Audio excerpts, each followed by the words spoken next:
Hello mga katoma, magandang araw po sa inyong lahat.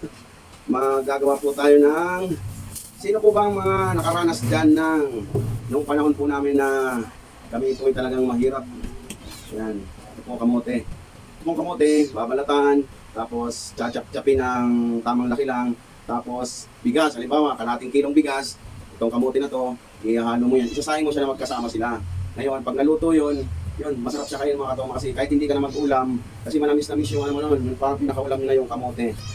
Ito yung mga ginagawa namin nung panahon nung nasa Bicol pa ako, nung talagang mahirap talaga yung buhay namin noon.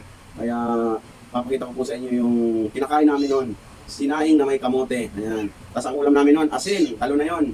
Kaya balatan muna natin mga katoma. Papakita ko sa inyo hanggang sa maluto siya mga katoma. Balat muna tayo.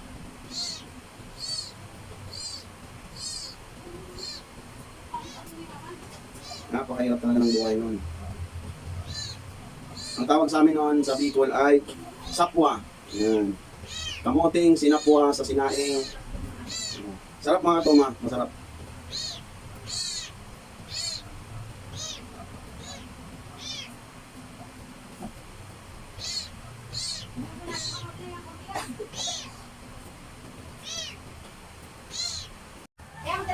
Yan mga katoma, nabalatan ko na, hihiwain naman natin mga katoma.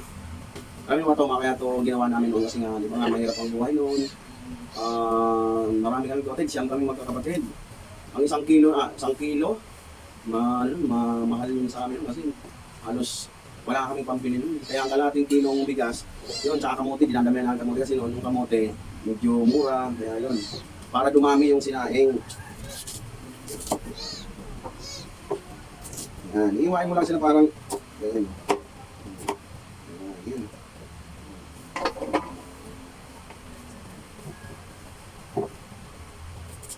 Ano?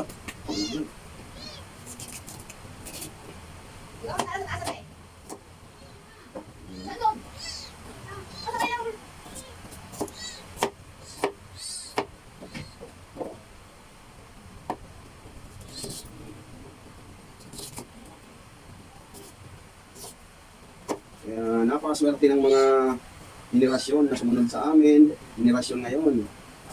Kahit mahal ang mga bilihin, kahit papaano, hindi nila dinanas po yung mahirap talagang buhay.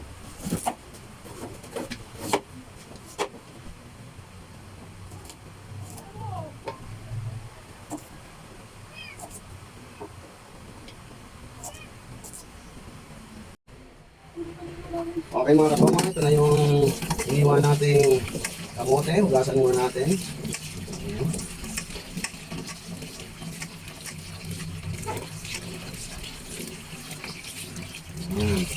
Hugas. Ito naman po yung bigas natin mga katoma.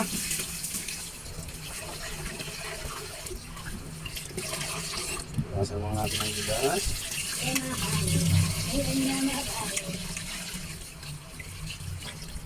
Yung mga katoma, ihalo na natin tong iniwan nating kamoting baging. Ayan na siya mga katoma. Tapos tutubigan natin na siya. Ayan.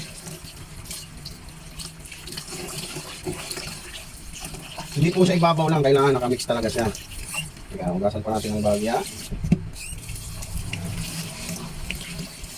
As in, sinaing din talaga siya. Okay, salang na natin mga katoma. Salang na natin.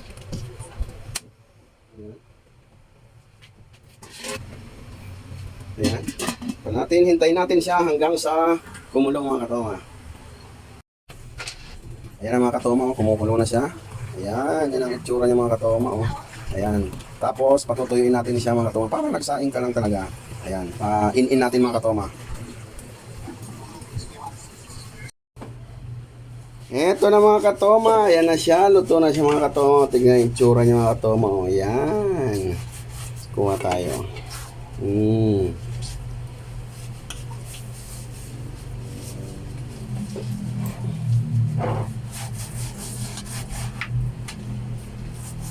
Ayan. Rapsa, rapsa.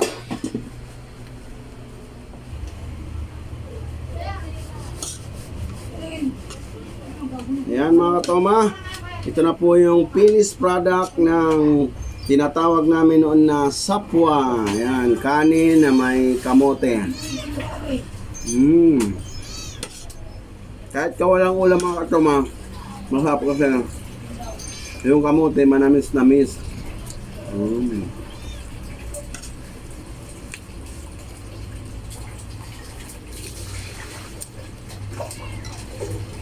Harap!